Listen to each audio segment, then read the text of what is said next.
देखिए, आज आदरणीय मनोहर लाल जी का जन्मदिन है। एक ऐसे संत के रूप में उनका जीवन जो समाज और राष्ट्र के लिए समर्पित है। आज उनके जन्म दिवस के अवसर के ऊपर मैं बहुत बहुत बधाई और शुभकामनाएं देता हूं। और उनकी जो कुशल सोच थी, हरियाणा के अंदर जिस प्रकार का काम उन्होंने किया, हरियाणा एक हरियाणवी एक, ये खाली शब्द नहीं था। इसके पीछे हरियाणा का समान रूप से विकास, हरियाणा का समान रूप से सम्मान, हरियाणा का समान रूप से आगे बढ़ाना, उनकी सोच ये दर्शाती है। और आने वाले समय के अंदर जिस प्रकार की नीतियां योजनाएं बनी है, उनके नेतृत्व में हरियाणा में लंबे समय तक लोगों को उसका लाभ मिलेगा। बिना भेदभाव के पहली बार अगर किसी मुख्यमंत्री ने काम किया है तो मनोहर लाल जी ने हरियाणा प्रदेश के अंदर बिना भेदभाव के वो काम किया है। इसका लंबे समय तक हरियाणा के लोगों को लाभ मिलने वाला है। मैं आज आदरणीय मनोहर लाल जी का जन्मदिन है, उनके उत्तम स्वास्थ्य है, वो दीर्घायु हों और इसी प्रकार से राष्ट्र की सेवा वो करते रहें, जिसका लाभ आम जन को मिले। सर, पाकिस्तानी आतंकी द्वारा हमला किया गया, एयरपोर्ट के 2 जवान शहीद हो चुके हैं। देखिए, क्योंकि पाकिस्तान बखड़ा चुका है और आज उसको ये लग रहा है कि नरेंद्र मोदी जी के नेतृत्व में जिस प्रकार से आतंकवाद के ऊपर मजबूत प्रहार किया गया है और उसको दबाया गया है, उसकी इस प्रकार की घटनाएं उसकी बौखलाहट का ये परिणाम है। परंतु आतंकवाद से किसी भी स्थिति में वो नरम रुख नहीं रहेगा। उसका मुंह तोड़ जवाब देने का काम हमारे सेना के नौजवान करेंगे।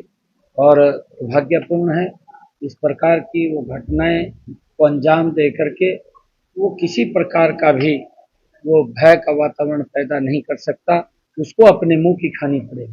दुष्यंत चौटाला ने कहा है कि अब की बार 400 नहीं 200 में ही निपट जाएगी भाजपा। ये पहले दुष्यंत चौटाला ही देख लें कि मैं कितने सीटों के ऊपर प्रत्याशी खड़े किए हैं और कितनी आएंगी, कितनी का वोट लेंगे। 10 साल की एंटी इनकम्बेंसी है, उससे भाजपा किस तरीके से पार पा रही है? कोई एंटी इनकम्बेंसी नहीं है, जीरो एंटी इनकम्बेंसी है। पहली बार है कि हमारी सरकार गांव गांव जा करके, वार्ड वार्ड जा करके विकसित भारत संकल्प यात्रा के माध्यम से जिस प्रकार से गरीब व्यक्ति तक पहुंची है और हमारी सरकार की जो डिलीवरी है वो अंतिम व्यक्ति तक, उसके घर तक पहुंचाने का जो सिस्टम बना है, उसका एक बड़ा लाभ आम जन को मिल रहा है। उनको घर बैठे ही लाभ मिल रहा है, चाहे आयुष्मान कार्ड हो और चाहे उनको बीपीएल कार्ड हो, चाहे उनका फैमिली आईडी हो और चाहे उनकी पेंशन बनने की बात हो, चाहे नए बीपीएल कार्ड बनने की बात हो। इस प्रकार की जो योजनाओं का लाभ डायरेक्ट मिला है और लोग इस बात से संतुष्ट हैं। एंटी इनकम्बेंसी कांग्रेस में है क्योंकि कांग्रेस के अंदर 2 गुट बने हुए हैं और दोनों गुट एक मंच के ऊपर नहीं बैठ सकते, और जब वो नहीं बैठते तो कहीं ना कहीं फ्रस्ट्रेशन में कांग्रेस है। कांग्रेस कमजोर हो चुकी है। कांग्रेस का सिर्फ एक चेहरे चेहरे हैं 5-10, बाकी नीचे जमीन पैरों तले नहीं है और जमीन खाली हो चुकी है। और आने वाले चुनाव के अंदर आप देखना कि जमानत भी बचनी कांग्रेस के प्रत्याशियों की बड़ी मुश्किल होगा। और कई प्रत्याशी तो जब नीचे घूम रहे हैं उनको दिख रहा है कि जमीन के ऊपर कुछ बचा नहीं, क्योंकि उन्होंने गरीब व्यक्ति का शोषण किया, आम व्यक्ति को लाइन में खड़ा करके रखा। इस प्रकार का इनकी सरकार के अंदर शोषण लोगों का होता था, लोग उससे भूले नहीं है। और उसका परिणाम है कि आने वाले 4 जून को जब रिजल्ट आएंगे, 10 की 10 लोकसभा की सीटें और करनाल की 11वीं विधानसभा की सीट 11 कमल के फूल खिल करके 10 नरेंद्र मोदी जी और 1 चंडीगढ़ में भेजने का काम करेंगे। ये लोगों की जो सोच है कि सरकार ने लोगों के हित के अंदर काम किए हैं, गरीब की मजबूती के लिए काम किया है, किसान के हित में काम किया है, महिला और युवा के हित में ये सरकार ने काम किए हैं और उसका परिणाम है कि लोगों में भारतीय जनता पार्टी नरेंद्र मोदी जी और डबल इंजन सरकार के प्रति एक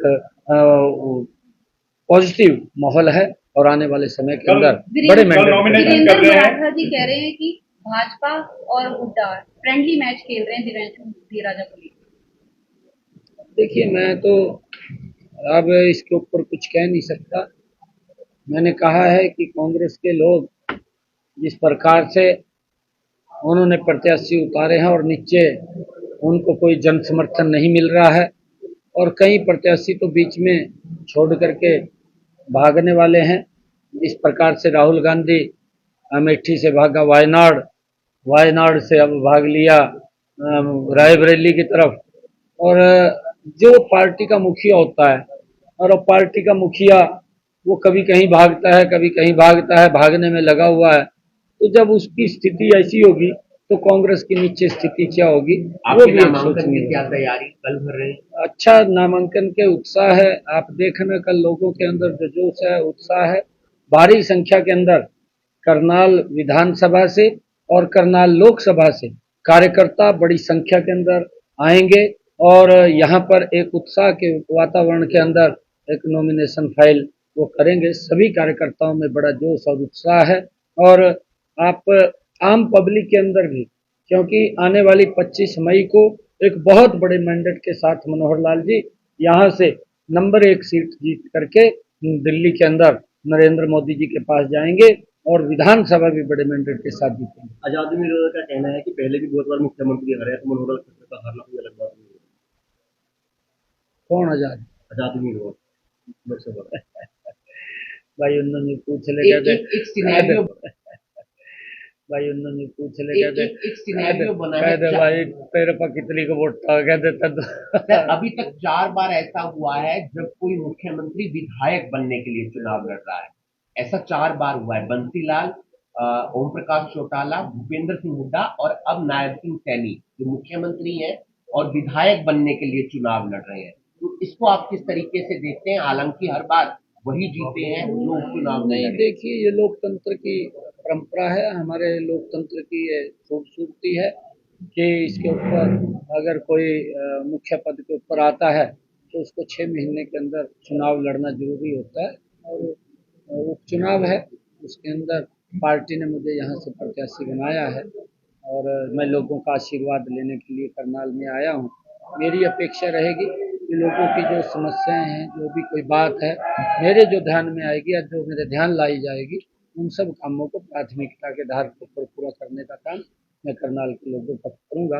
लोगों का बड़ा आशीर्वाद सहयोग मिला है। मनोहर लाल जी गांव में गए थे विधानसभा में, वहाँ पे काले झंडे दिखाए गए।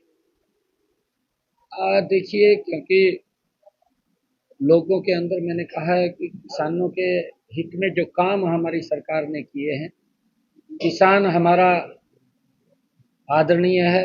मैं भी किसान का बेटा हूँ, मनोहर लाल जी भी किसान के बेटे, उन्होंने भी खेती की, मैंने भी स्वयं अपने हाथ से खेती की, मैं एक छोटे किसान का बेटा हूँ।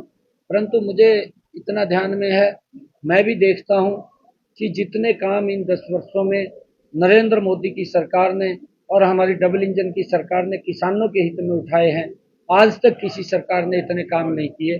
अगर ये एजुटेशन बनता है, ये कांग्रेस के लोगों के प्रति बनता है, तो देखना चाहिए कि उनकी सरकार में किसानों के हित में क्या क्या काम हुए हैं और ये आंकलन जरूर उनको करना चाहिए जो हमारे आंदोलनरत किसान हैं। यूपी में गए जो समाजवादी के कुछ वर्करों पे मामला दर्ज है 200 गिरफ्तार वो करेंगे।